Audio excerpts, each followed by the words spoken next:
नमस्कार, मैं हूं सत्यपाल और आप देख रहे हैं CWB हिंदी न्यूज। शक संवत 1948 विक्रम संवत 2083 आज वैशाख मास के शुक्ल पक्ष की चतुर्दशी तिथि और दिन गुरुवार है।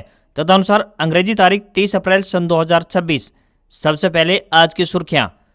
भीषण गर्मी में राहत लेकर आई बारिश की बूंदें, जानिए आगे कैसे रहेगा हरियाणा के मौसम का ताजा हाल।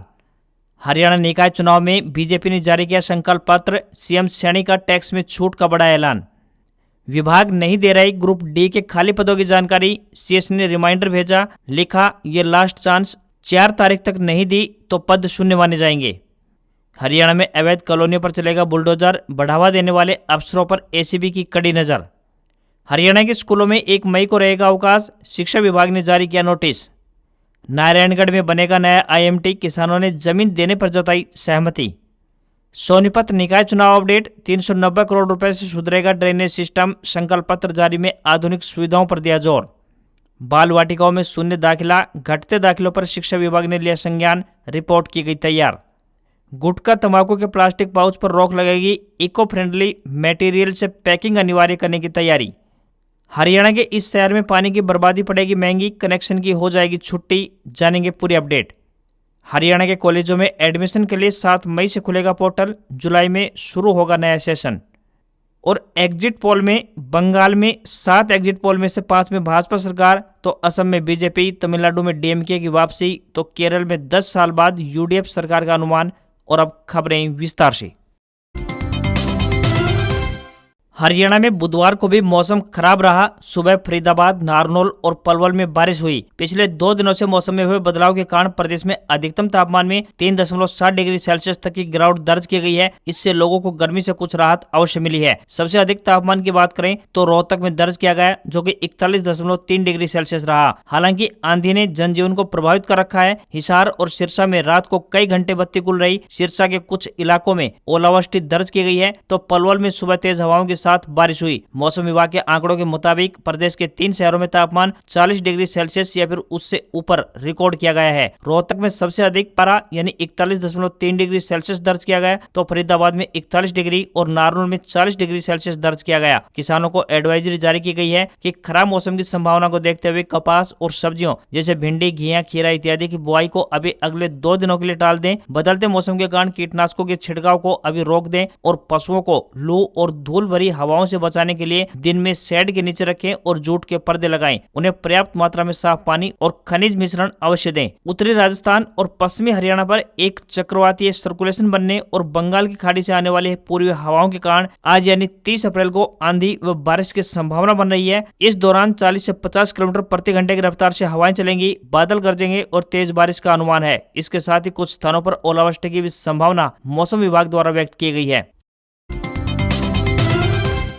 हरियाणा सरकार के मानव संसाधन विभाग यानी HRD ने राज्य के सभी बोर्ड, निगम, एजेंसियों और वैधानिक निकायों को ग्रुप D के रिक्त पदों की जानकारी तत्काल उपलब्ध करवाने के निर्देश जारी किए हैं। विभाग ने इस संबंध में एक रिमाइंडर जारी करते हुए स्पष्ट किया है कि निर्धारित समय सीमा तक सूचना न देने पर यह मान लिया जाएगा कि संबंधित विभाग में कोई भी रिक्त पद खाली नहीं है। सरकार की ओर से जारी पत्र के अनुसार इससे पहले 3 अप्रैल 2026 को सभी प्रशासनिक सचिवों और विभागाध्यक्षों को निर्देश जारी किए थे कि वे अपने अधीन आने वाले बोर्ड, निगम और संस्थाओं में ग्रुप D के खाली पदों यानी चौकीदार और स्वीपर को छोड़कर की संख्या निर्धारित प्रारूप में मानव संसाधन विभाग को भेजें। इसके लिए पहले 10 अप्रैल 2026 की समय सीमा तय की गई थी। नए निर्देशों के तहत सभी संबंधित विभागों को अब 4 मई 2026 को दोपहर 3 बजे तक अनिवार्य रूप से रिक्त पदों की जानकारी ईमेल के माध्यम से भेजनी होगी। सरकार ने स्पष्ट चेतावनी दी है कि यदि निर्धारित तिथि और समय तक जानकारी प्राप्त नहीं होती है तो यह माना जाएगा कि संबंधित विभाग या फिर संस्था में ग्रुप D के कोई भी रिक्त पद नहीं है।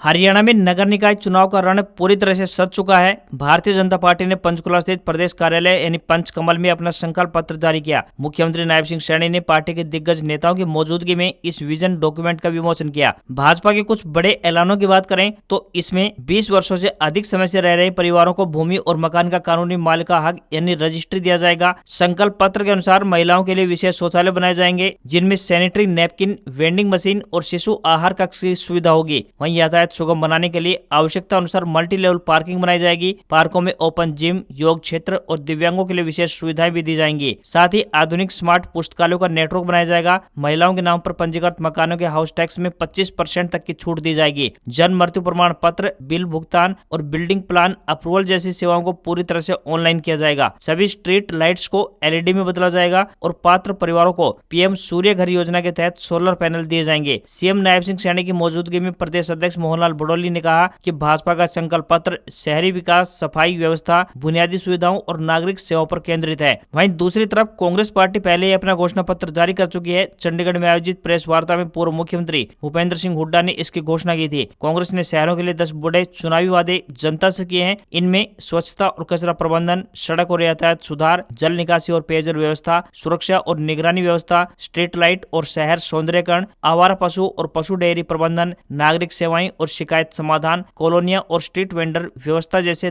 10 बड़े चुनावी वादे जनता से किए गए हैं।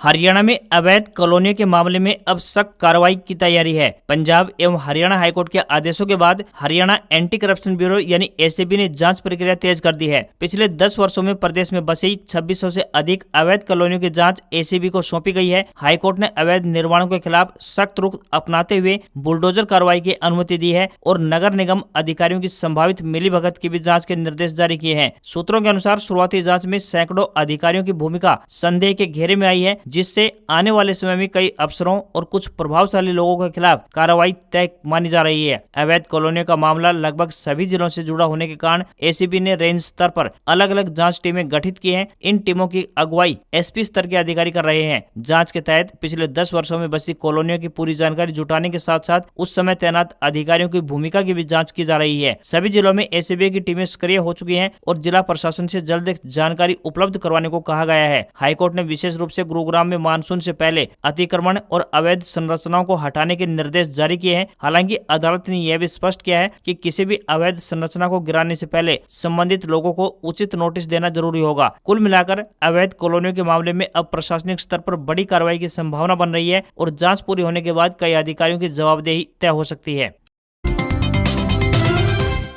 सरकार द्वारा स्कूलों में दाखिला बढ़ाने के कई प्रयास किए जा रहे हैं, लेकिन इसके बावजूद भी स्कूलों में ड्रॉप आउट और घटते दाखिले शिक्षा विभाग के लिए चिंता का पहलू बन गए हैं। प्रदेश में 1338 स्कूल ऐसे हैं जिनमें बाल वाटिका में एक भी दाखिला अभी तक नहीं हुआ है। विभाग उन स्कूलों की गोपनीय रिपोर्ट तैयार कर रहा है जहाँ पर नामांकन शून्य है। यही नहीं, शिक्षा निदेशक ग्राउंड रियलिटी जाँचने के निर्देश दिए हैं। निदेशक खुद भी फील्ड में उतरेंगे। यमुनानगर और अम्बाला में सबसे ज्यादा स्कूल है। शिक्षा विभाग की ओर से राजकीय स्कूलों में नामांकन बढ़ाने के लिए प्रवेश उत्सव इस समय जोरों शोरों पर चलाया जा रहा है। बाकायदा इसका लंबा चौड़ा शेड्यूल भी जारी किया गया। शिक्षकों को नामांकन बढ़ाने का जिम्मा सौंपा गया है। यही नहीं, ग्राम पंचायतों, स्कूल प्रबंधन समिति और स्थानीय निकायों के पार्षदों को भी सहयोग लिया जा रहा है, लेकिन परिणाम अच्छा नहीं है। शिक्षा विभाग की ओर से शिक्षकों को हिदायत जारी की गई है कि वे अधिक से अधिक विद्यार्थियों को सरकारी स्कूलों से जोड़ने के लिए विशेष प्रयास करें। हरियाणा के मिलेनियम सिटी गुरुग्राम में पानी की बर्बादी को लेकर नगर निगम ने सख्त रुख अपनाया है। बता दें कि गुरुग्राम नगर निगम ने शहर में बढ़ती गर्मी और पानी की कमी को देखते हुए पानी की बर्बादी रोकने के लिए सख्त चेतावनी जारी की है। नगर निगम ने कहा है कि जो लोग पीने के पानी का दुरुपयोग करेंगे उनके खिलाफ कड़ी कार्रवाई की जाएगी। इसके लिए नगर निगम द्वारा एक विशेष अभियान चलाया जा रहा है, जिसमें अलग अलग इलाकों में टीमें भेजी जाएंगी। ये टीमें जाँच करेंगी कि कहाँ पर पानी का गलत इस्तेमाल हो रहा है। अगर कहीं पानी की बर्बादी मिली तो टीम मौके पर ही कार्रवाई करेगी। नगर निगम की पूरी कोशिश है कि सभी लोगों तक पीने का पानी आसानी से पहुंच सके। नगर निगम ने आम आदमियों से सहयोग की अपील की है। अब नगर निगम ने साफ स्पष्ट किया है कि ऐसे लोगों पर जुर्माना लगाया जाएगा और जरूरत पड़ने पर कनेक्शन तक काट दिया जाएगा। लोकसभा और विधानसभा में महिलाओं को 33% आरक्षण को लेकर भाजपा और विपक्षी पार्टियों में विवाद के बीच डबवाली से इंडियन नेशनल लोकदल यानी INLD के विधायक आदित्य देवीलाल ने कहा कि 2029 विधानसभा चुनाव में मैं खुद नहीं लड़ूंगा। मैं अपनी जगह एक सक्षम महिला कैंडिडेट को मौका दूंगा। हमारी पार्टी महिलाओं को 33% टिकट देने पर काम करेगी। 2026 में महिला मतदाताओं की संख्या लगातार बढ़ रही है, इसलिए अब समय आ गया है कि महिलाओं को नेतृत्व की मुख्य भूमिका दी जाए। उन्होंने कहा कि हरियाणा में करीब 48% महिला महिला वोटर हैं, इसलिए आरक्षण 33% के बजाय 50% होना चाहिए। उन्होंने आरोप लगाया कि भाजपा इस मुद्दे पर बिल के जरिए राजनीति कर रही है। उनका कहना है कि जो बिल 2023 में लागू हो चुका है उसे सही तरीके से लागू किया जाना चाहिए। साथ ही उन्होंने यह भी कहा कि भाजपा को अभी महिलाओं की ताकत का पूरा अंदाजा नहीं है। आदित्य देवलाल के बयान के मायने निकालें तो पता चलता है कि हरियाणा में महिला वोटर तेजी से बढ़ रही हैं। कई बार उनकी वोटिंग पुरुषों के बराबर रहती है। ऐसे में 33% टिकट देने के बाद महिलाओं को आकर्षित करने की कोशिश मानी जा रही है। वहीं INLD को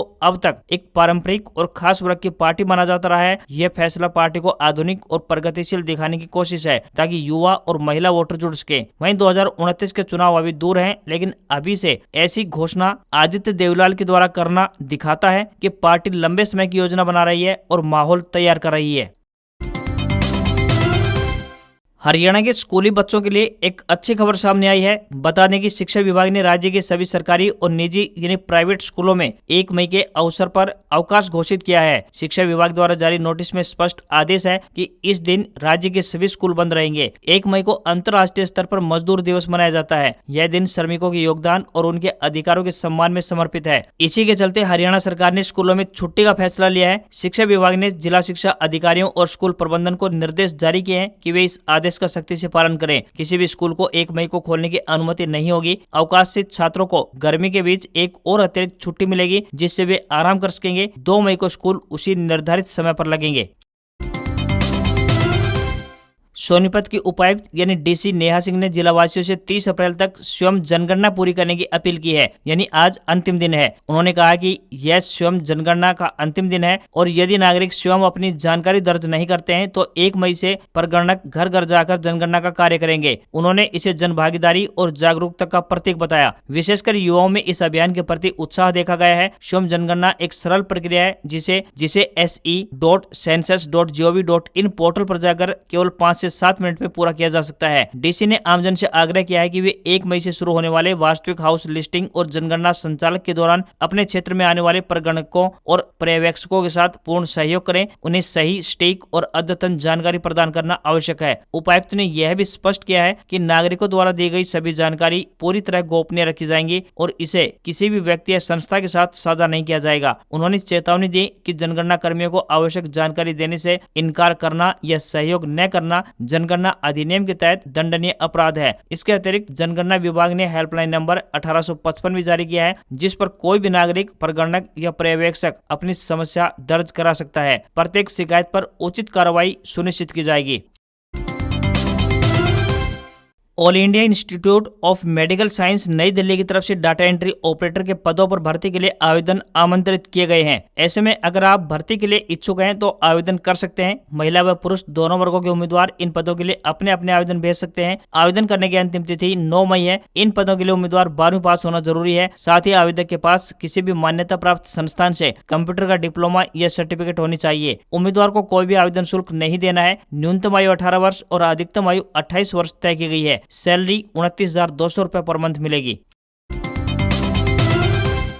हरियाणा में 12वीं कक्षा पास करने के बाद अब स्टूडेंट्स कॉलेज में एडमिशन लेंगे। कॉलेज में दाखिले के लिए उच्च शिक्षा निदेशालय की तरफ से शेड्यूल जारी कर दिया गया है। कॉलेजों में अंडर ग्रेजुएट कोर्सेज में एडमिशन को लेकर हायर एजुकेशन का पोर्टल 7 मई से ओपन होने जा रहा है। विद्यार्थी 7 मई से 31 मई तक कॉलेजों में एडमिशन के लिए अपने लिए आवेदन कर पाएंगे। विद्यार्थियों को 7 मई से 1 जून तक अपने आवेदन को एडिट भी करने का मौका दिया जाएगा। कॉलेजों में जुलाई से सेशन लेट होने के कारण इस बार मई महीने में ही पोर्टल खोला जा रहा है। जून महीने में मेरिट लिस्ट जारी होगी और खाली सीटों के लिए फिजिकल काउंसलिंग भी की जाएगी ताकि जुलाई में कॉलेजों का सेशन सही समय पर शुरू हो सके। पहली मेरिट लिस्ट 11 जून को जारी होगी, दूसरी मेरिट लिस्ट 17 जून को जारी होगी। वह रिक्त सीटों के लिए फिजिकल काउंसलिंग 24 जून को होगी। वहीं खाली सीटों के लिए पोर्टल 25 जून को फिर से खोला जाएगा।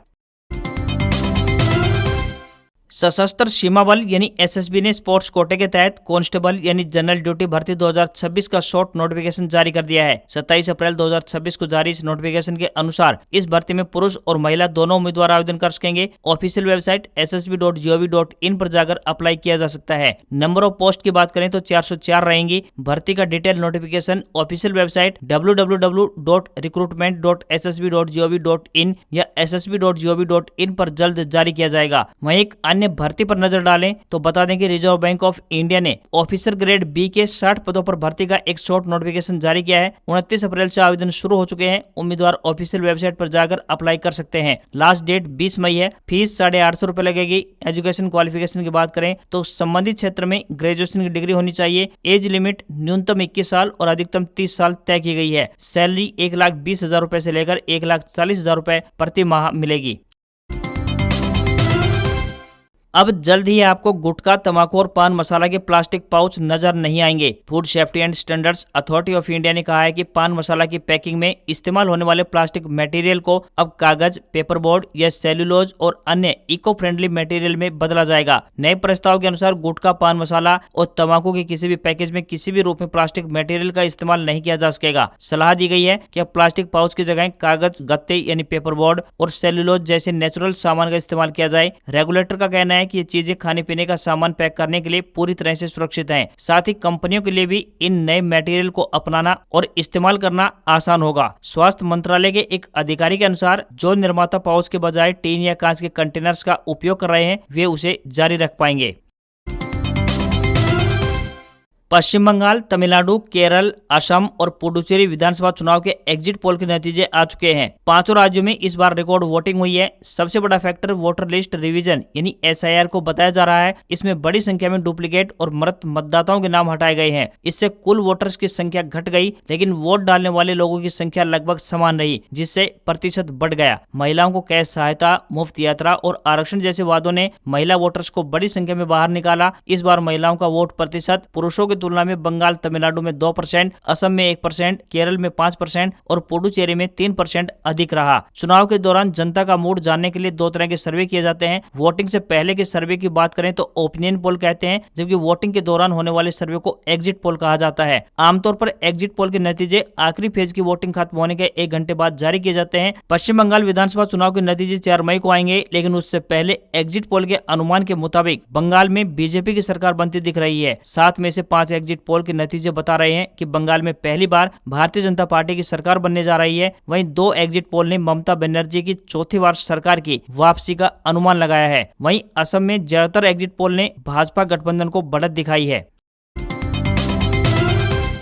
भारतीय शेयर बाजार में बढ़त देखने को मिली। सेंसेक्स 609 अंक की तेजी के साथ 77,496 के लेवल पर बंद हुआ। निफ्टी में भी 182 अंक की तेजी रही और ये 24,178 पर बंद हुआ। ऑटो, IT, रियल्टी और FMCG शेयर्स में अधिक खरीदारी देखने को मिली। एक्सपर्ट के अनुसार UAE के तेल उत्पादक देशों के संगठन ओपेक और ओपेक प्लस से बाहर निकलने की घोषणा का बाजार पर पॉजिटिव इम्पैक्ट पड़ा। इससे ओपेक की कच्चे तेल की कीमतों पर नियंत्रण करने की ताकत कमजोर होगी। वहीं अंतर्राष्ट्रीय बाजार में आपूर्ति बढ़ने से कच्चे तेल की कीमतें गिर सकती हैं, जिसका सीधा फायदा भारत जैसे बड़े आयातक देशों को होगा। वहीं दूसरी तरफ सोने चांदी के दाम में गिरावट रही। India Boolean and jewellers association के अनुसार 10 ग्राम 24 कैरेट सोना 809 रुपए घटकर 1,47,973 रुपए पर आ गया है। वहीं 1 किलोग्राम चांदी 241 रुपए गिरकर 2,36,300 रुपए पर पहुंच गई। वहीं 22 कैरेट सोने का दाम 1,35,543 रुपए प्रति 10 ग्राम के स्तर पर पहुंच गया है। आज खबरों बस इतना ही। देखते रहिए आपका अपना हरियाणा का सबसे बेहतरीन news channel CWB Hindi news. नमस्कार। इसी आशा के साथ आपका दिन शुभ रहे।